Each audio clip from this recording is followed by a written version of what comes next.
Hello, hello, hello, hello, hello, and welcome. Welcome to Space Engineers on the Xbox, on the Series X. And this is my red ship save. You might recognize it from my new player guides with a skybox.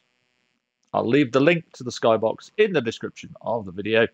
And we're here to talk about something that every space engineer needs to survive: oxygen. Or rather, we're here to talk about oxygen in terms of airlocks. So what we have here is the beginnings of a small test area. And we're going to turn this into an airtight room. What I like to do when I'm looking at airlocks is I have a soft spot for these sliding doors. They are really useful. I mean, you can make a simple airlock just by having one of these sliding doors and then another one facing the opposite direction, like this.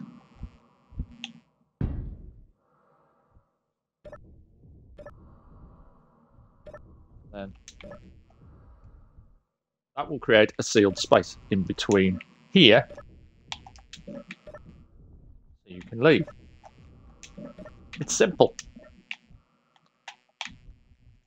But what I want to look at is what we tend to call, or what I tend to call, a closed system airlock.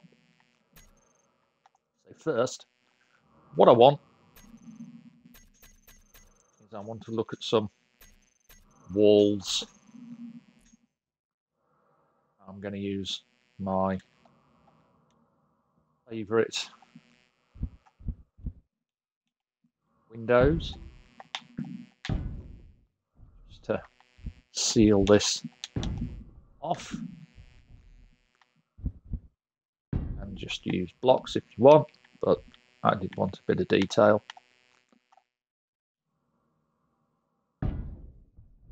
Left, pull your left walls in, drop your rights in.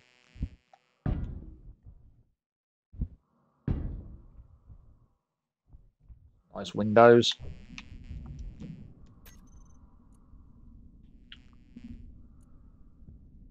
We're going to drop another set of blocks over here. Create the walls.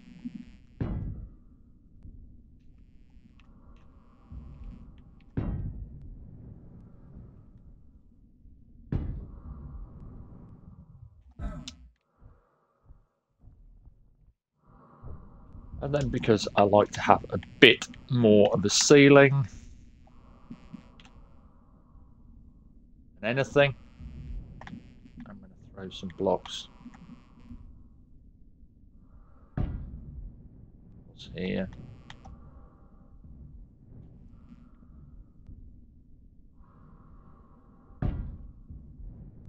Like so. In my other videos, how to build in creative mode.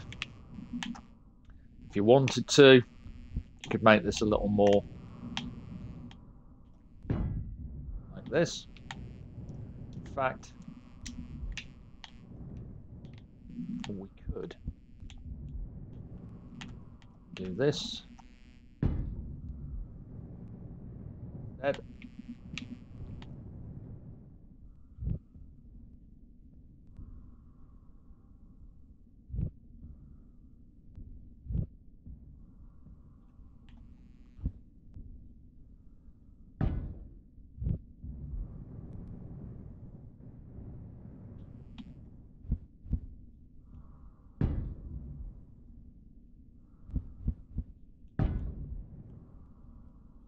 A little more interesting, using a mix of slopes and the light armor corners. Give you a bit of a futuristic design at the top.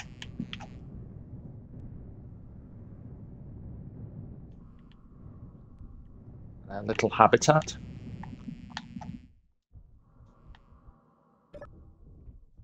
Let's have a look how we're going to design our interior system. So I'm thinking I'll probably,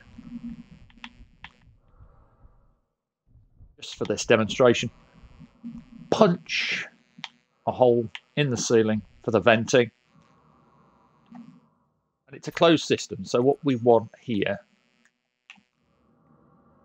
is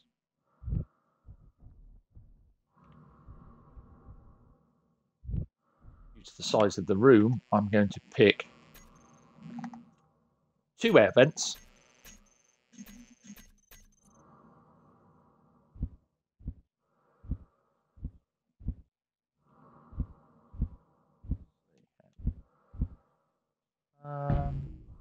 Like that. That.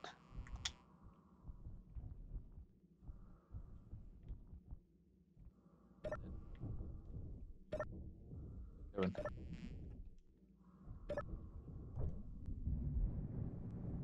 There we are.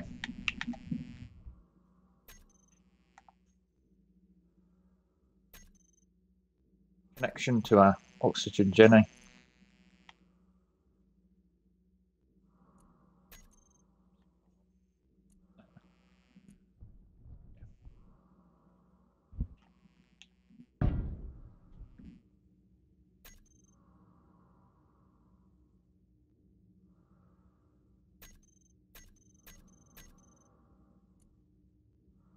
And what I like to do is I also like to use conveyor junctions in case I want to split off anywhere. Connect things up. Green connection. Both. And now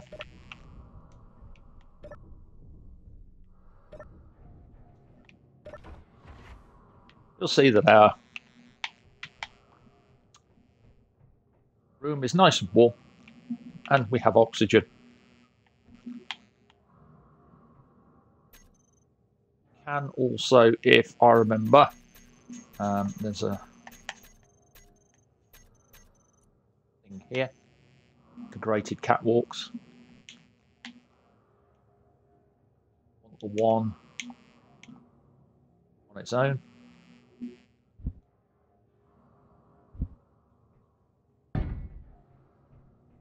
One there. There. Hide the thing away. And that is your basic closed system. And it's a closed system because nothing else feeds into it. That's your only oxygen production, pushing out oxygen into this room.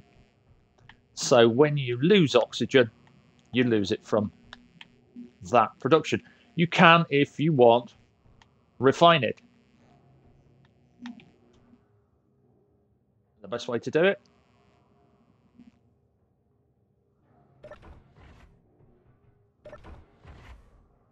Change the system up a bit. So that's our oxygen production. Want that gone. And if you're happy enough with your base power and you want a little bit of redundancy, or just so you can do things more efficiency, a little more efficiently,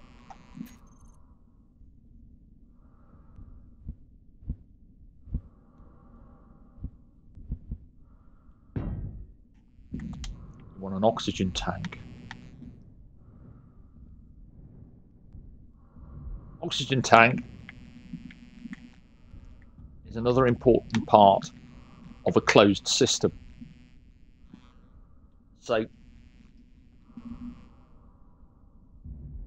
in essence, you have the whole thing being fed into that airlock.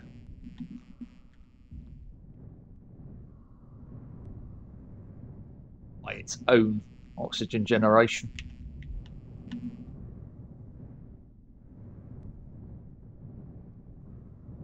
What you want to do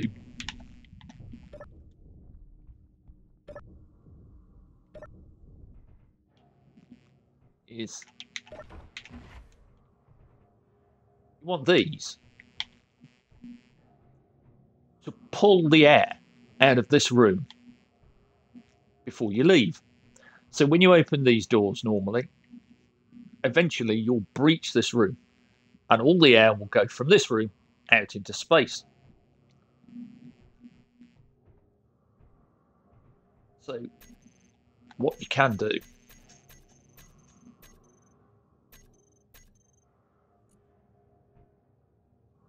is if we open up something like the Sci-Fi one-button terminal, we can look at this system and we only need to use a group with these two air vents. So if we open up the control panel by looking at the blue part of our button, you can see we have two air vents. If we use the D-pad, press A on the first, hold down the right bumper, tap A on the second, use the left stick to move across the block group and call it, say, vents. Like so. And save it off. We can now have our vents on one button. We can turn the depressurization of the room on and off. Now this may or may not work in creative because oxygen functions a little differently. Obviously, it's always been created and you're never really losing it. But you can get the gist of the idea that if you press this button, venting should go blue, like so. See it there, look. Now what that will do in survival is that will pull the oxygen from this room completely into the oxygen tank.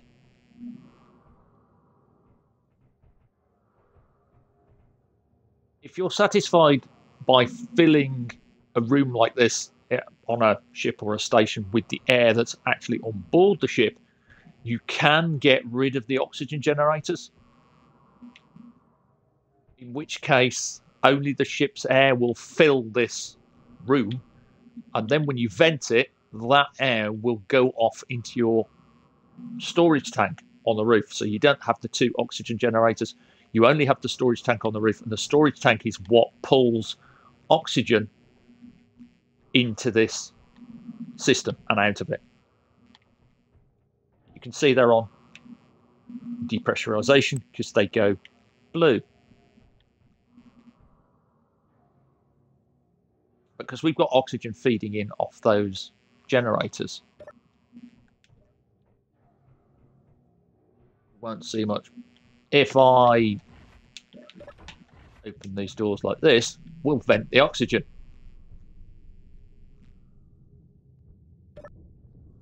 Close it again. You'll see that the oxygen comes back. Depressurize this. We can check on the pressurized state of the room by looking at an air vent through the control panel. You'll see the room pressure is 100% because it's not pulling any air in because we're in creative. There's no real modeling of airflow, oxygen flow in creative compared to survival. So bear that in mind. You'll see now though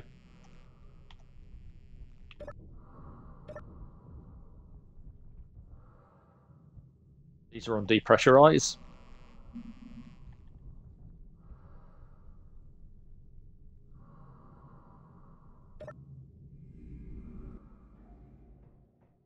Then repressurized.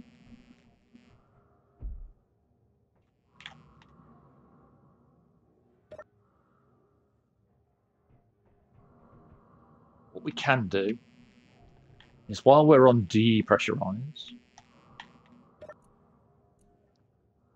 take these two jennies and turn them off.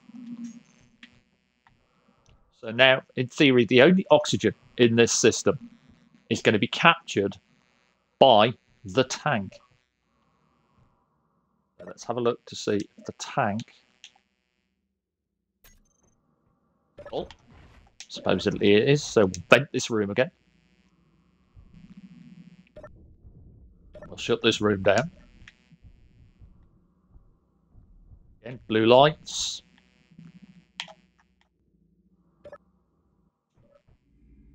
By venting gone, we've now got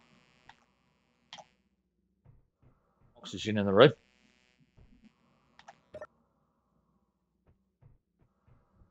Off. Our closed system now pulls oxygen directly from this room back into the tank. And you can see that there's no oxygen in this room whatsoever. We're not running those oxygen generators anymore to create oxygen. We've taken them out of the system. And that is why we have a closed system. It's so that it's not drawing oxygen directly out of your own main system, and it's only using it in small amounts. And that will save you on ice in the long run. Obviously, if you're on a planet that has its own oxygen, you don't need to worry about a closed system. This is only for low oxygen environments and or space. We can do one more thing as well. We could give a visual indicator that our airlock is functioning. So if we repressurize the room, pop open our build menu with the left stick, flick all the way with the right stick till we get to spotlight, and choose the rotating light. If we go into our menu, into the control panel, find the rotating light, press X, turn it off. And we go back to the control panel actually, and we'll go to our air vent. We'll pick one air vent. We'll pick the first air vent. And you'll see the air vent has a number of actions that you can do. So what we want is the rotating light. Now, if I remember rightly, I think it's rotating light off for pressurized and on for the second, which means depressurized. And if I've got this right,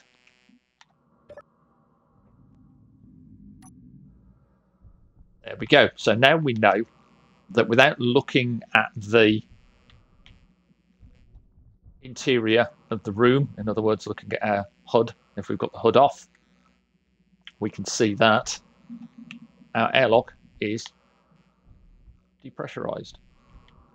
When we repressurize the airlock, you can see that the airlock light turns off and we're back to full pressure, full oxygen. There you go.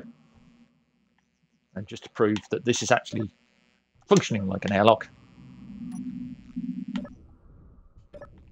vent it to space, and you'll notice no oxygen escapes because there's none in the room. So these are only used to start with to get oxygen into this system.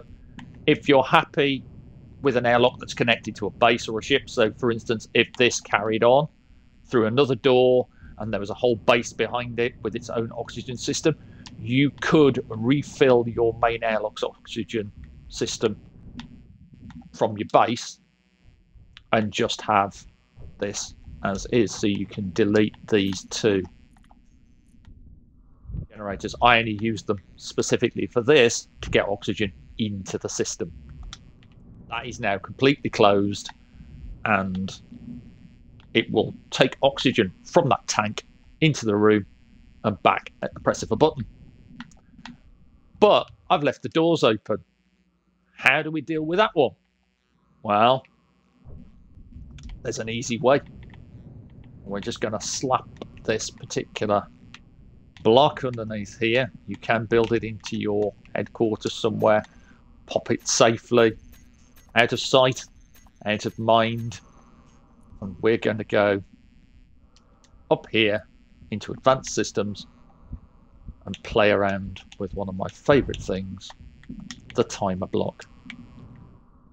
So again, we have two doors. So what we're going to do here is we're going to open up the control panel of the timer block by pressing X. We're going to go to our sliding doors. We're going to press A. We're going to tap the right bumper again, press A again. We're going to flick across with the left stick, and we're going to call these doors. So I'm going to save that group off. Now we're going to, without leaving this menu, jump down to our timer block, press A. We're going to change the delay on the timer block by double tapping the A button and typing 4. Then confirming it with X. Then we're going to go to Setup Actions. What we want to do is we want to look at our groups, tap the bumper, and we want doors. And we want to choose closed. But then we want to come out of groups, tap the bumper again, go to all blocks, go to our timer block, and start it. Then, without leaving this menu, come down again and click Start. You'll see that the timer block starts counting down. As it does so, you'll notice that the doors,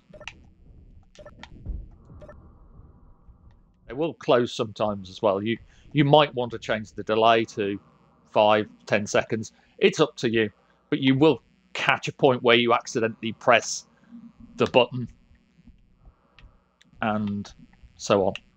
And if you remember, we left this entire room with the airlock depressurized. So a tap of the button, we repressurize the airlock. Everything is green across the board, and so on. So when we leave this room, make sure that we depressurize, wait for the light to come on, open one door, open the other, walk away, and all our doors are shut, and our system is safely in place with a working airlock. And that is the basic example of an airlock. You can build this on large grid. You can build this on small grid, because we've got small grid doors. There you go. That's it. That's the tutorial on closed oxygen systems and airlocks. As I said, you don't need those two O2 generators, only to put oxygen into that tank. And in survival, you'll need a couple, because depending on how large of an oxygen tank you use, it'll take a while to fill. Obviously, you don't want to fill it to the brim, so maybe fill it 50%, then turn them off or just deconstruct them. Then make sure that you've got it all built as I did it. That way then you can just swap oxygen out of that tank into the room and back without needing to deplete your own base's internal oxygen supply. Okey-doke. Well, next video should be my new player guide, the continuation of our little journey on the Earth-like, and looking into making a vehicle that can take us a little further. Now we have those metal grids, remember, we can fly and I do have one or two designs for things like that. One of them is my little Snow Scout, which I can't show you fully because it's missing a few bits and pieces, but it's essentially this.